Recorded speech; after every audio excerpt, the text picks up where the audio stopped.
very seldom get to play a scene with someone where you're supposed to be stoned, where you go, we've both done the research. Coming up on this edition of Movie Star, the career of Academy Award-winning actor Robin Williams. The line of, truth, and fiction, where, truth can be interlaced with what you call embellishment. Is it fictionalized? Well, loosely based upon the truth. He shot to fame as TV's wacky alien Mork from Mork, but his movie career defied expectations. Robin Williams proved his true range as an actor. Is this Viagra? Oh my God, it's Viagra and X-Lax. I'm coming and going.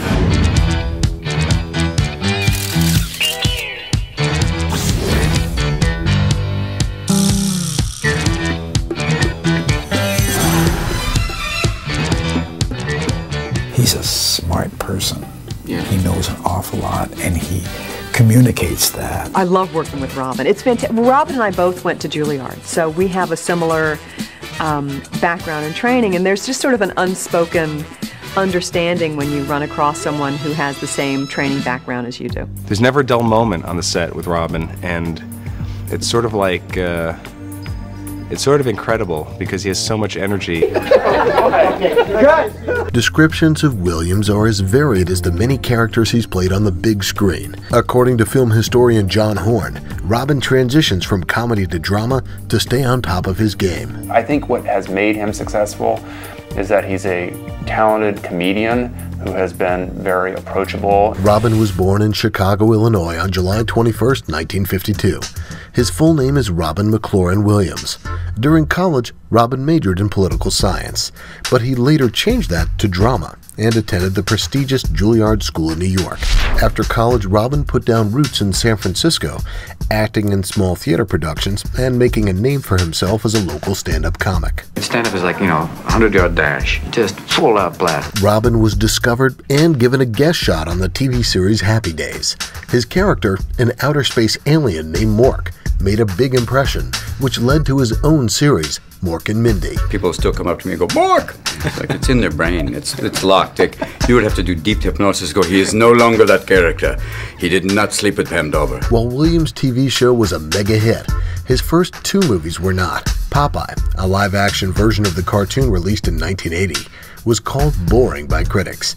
And while The World According to Garp, based on a quirky best-selling novel, did better with critics and got some Oscar attention, it was only mildly successful at the box office. I think anybody who has been a very successful actor on a TV show faces two challenges. One is you have to let that TV persona go and go out and establish a separate identity in film.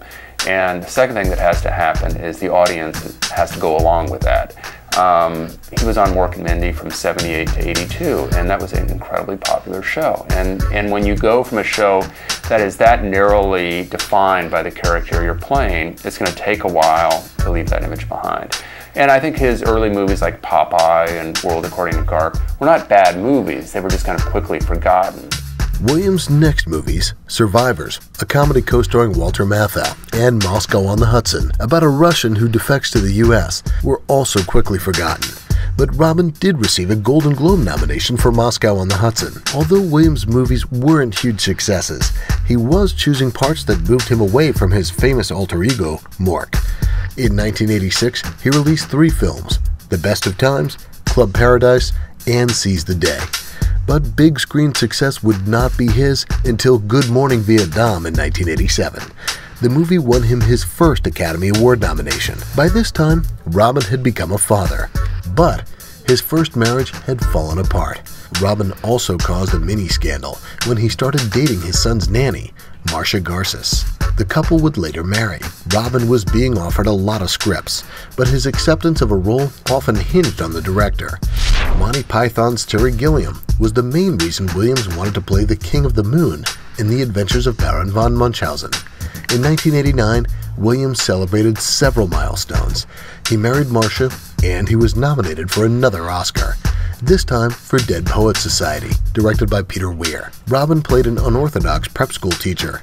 The film was well written and unlike most movies, shot in chronological order. The success of the film earned Williams a reputation for delivering sincere, dramatic performances. Robin received another Golden Globe nomination for his role as a mental ward doctor in Awakenings. This man is in essence a hemophiliac working in a razor factory. He's kind of very hypersensitive to many things. Also in some ways kind of like a savant ignorant. He's like very gifted in many ways, but sometimes doesn't even know where his shoes are. In '87, he made Good Morning Vietnam, and in '89, he made Awakenings. I mean, those were both moderately successful, but really well-reviewed critics' films that I think established Williams as a serious actor. Robin's Juilliard training was evident. He held his own with co-star Robert De Niro. The 90s would be a prolific decade for Robin Williams. He made a lot of movies, starring with Cadillac Man, the comedy about a car salesman's worst day, co-stars Tim Robbins. In 1991, Williams appeared in 3 films for 3 acclaimed directors. He had a cameo in Kenneth Branagh's suspense thriller, Dead Again, and starring roles in Steven Spielberg's Hook and Terry Gilliam's The Fisher King. Robin plays a homeless man in Fisher King who helps a cynical talk show host played by Jeff Bridges. Jumping back and forth between modes and styles and emotions. That is quite real, but also surreal at the same time, you know. It would be one moment it would be quite hilarious, and the next moment horrifying. I love this guy! Robin got an Oscar nomination and won a Golden Globe for The Fisher King. Real slow, ready? And Williams didn't receive any major awards for playing Peter Pan in Hook.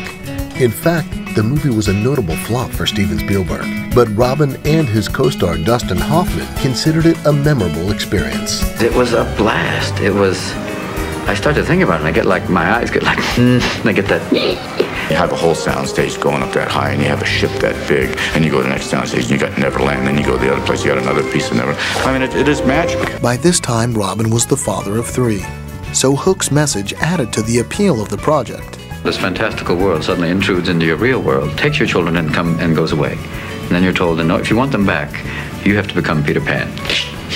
Snap! Robin's movie choices were becoming more kid-friendly. In 1992, he lent his voice to 2 animated characters, the Bat in Fern Gully, The Last Rainforest, and the genie in Disney's Aladdin. Even with Aladdin, it was supposed to be a supporting character. Then we went in and started to riff, it got bigger. But yeah, I think the idea of recognizable voices and recognizable personality traits of kind of, put the wild guy in, and the character suddenly becomes different. Some of the animated characters in Aladdin were inspired by actual actors. Jasmine was drawn in the likeness of Jennifer Connelly. Tom Cruise was the inspiration for Aladdin, and the genie morphed into every celebrity Robin mimicked. Williams originally worked for scale, but after Aladdin made more than $200 million, he wanted more. A lot of people forget that his voice in Aladdin was one of the things that propelled that movie to the great success that it enjoyed, and there was a little nasty battle between Disney and Williams over how much he was going to be paid for that movie, but they ended up resolving it, and he ended up doing a voice for the sequel. Robin won another Golden Globe for his work in Aladdin. Williams' other film in 1992, Toys, had a more mature theme, a family battle at a toy company. It has all sorts of different things going on. There's a kind of a physical comedy layer, there's the toys themselves, which are wonderful and whimsical, there's this world, there's a verbal comedy going on, and then there's this other thing going on, this kind of a message about the world we live in. In 1993, audiences got a feast of Robin in 2 films. He played 5 characters in 5 historical settings for Being Human. But the bigger hit was Mrs. Doubtfire, another $200 million movie that resulted in another Golden Globe win. In the movie, Williams poses as a nanny to be near his children after separating from his wife. Chris Columbus directed the comedy. Look at these bodies, dear. They're way beyond perfection. He just doesn't stop. He puts on just an amazing performance every day, and when he's not in front of the cameras working, he's entertaining the crew. Even with my own son, and they printed up in Time magazine like he recognized me immediately. He didn't until I spoke as myself, and then he was like, but he's also seen me as a bat, a genie, and as all these different things, so it was like, oh great, Dad's an old lady now, okay, I chalked that up, I put that in the list. After Mrs. Doubtfire, Robin wanted to spend time with his own family, so he took 1994 off. But in 1995, he was back with 2 films, he reunited with Chris Columbus for another comedy, 9 Months. Okay, you push for me, all right? Push it! All right, you push again! Push for me! His other film that year was Jumanji, a fantasy about 4 people whose lives are taken over by an all-powerful board game. Stampede! Run! The next year, 1996, Robin starred in 4 films, including The Birdcage, a blockbuster comedy about a gay couple co-starring Nathan Lane. Robin's next movie was Jack. He reluctantly accepted the role that, like Mork,